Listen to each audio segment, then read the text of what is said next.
Fellas, you know Degree Cool Rush deodorant, right? Well, last year they changed the formula, and guys were mad about it. One dude even started a petition. So guess what? Degree heard us, admitted they messed up, and brought the original Cool Rush scent back exactly how it was. And it's in Walmart, Target, and other stores now for under $4. So grab some and remember why its cool, crisp, and fresh scent made it the #1 men's antiperspirant for the last decade. Degree Cool Rush is back, and it smells like victory for all of us.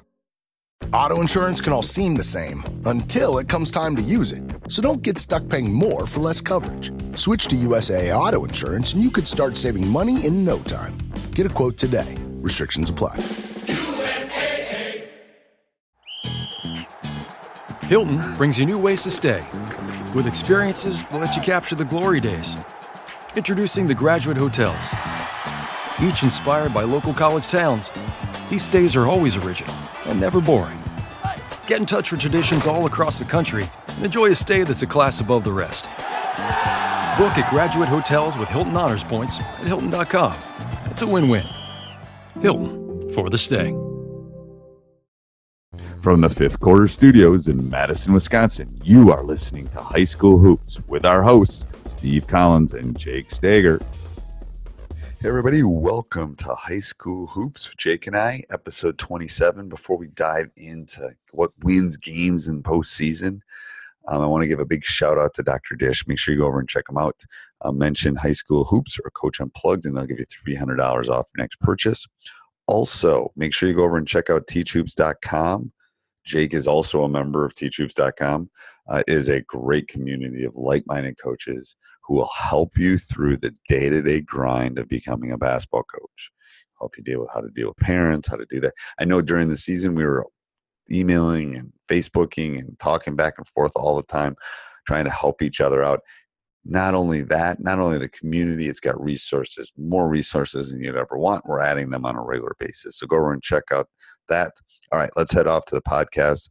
What wins games in postseason with Jake and I. All right. Welcome to High School Hoops, episode 27.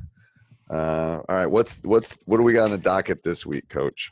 Well, we're into March, and episode 13 a while back was about what wins games early. I think it's important now, since we're in March, to ask that dying question of what wins games in the postseason. And so I'm wondering, as a veteran coach like yourself, and I'm going to give my 2 cents of, do you think there's any difference in regards to how you handle games in the postseason? Or are there any, what I would say, little key ingredients or things that we can do as coaches to win games in the postseason? Well, I don't think you treat it a lot different than you do in the regular season. I mean, we obviously have some traditions in our program that we do just this time of year. But I think the question was what wins games. Yep. I think what wins games is teams that take care of the ball, teams that can hit free throws, teams that have depth. Because I can tell you all our state championship wins, when we won it, it wasn't one of my starting fives that helped me win it. It was 6 through 10 that helped me. Somewhere along that trail, one of those people has to step up. So, that's where I think bench is really important. And especially and people are going to listen to this because it's high school hoops and everybody has different trails to get to where they want to go.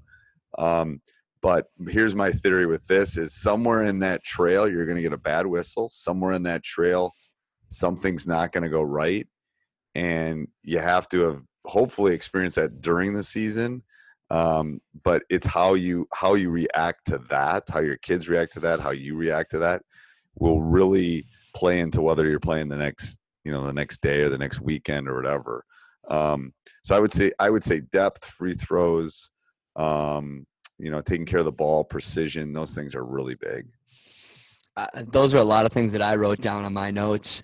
I wrote down ball security. We had a game on Tuesday. We lost by 5, and we had 17 turnovers. Ooh. You take away 5 or 6 of those turnovers, the game is over. It goes our way.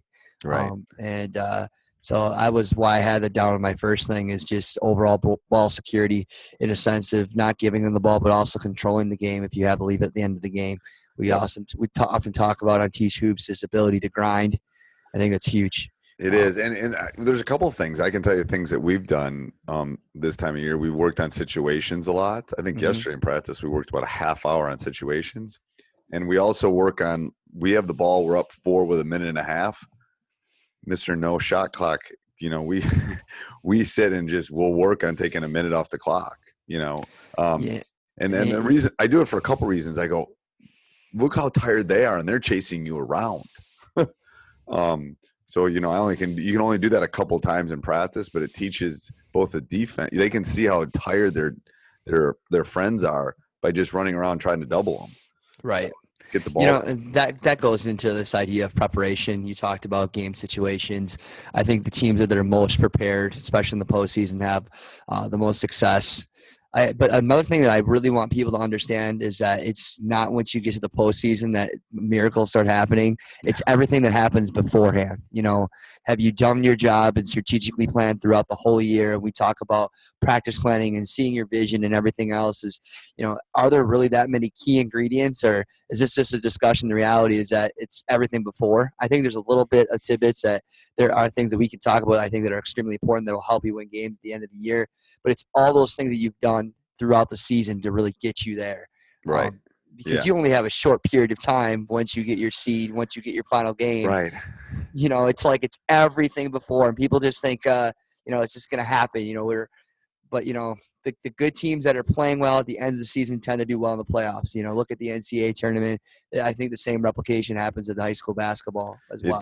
It does. It's like I was telling you before we came on air that I played 6 games in 10 days.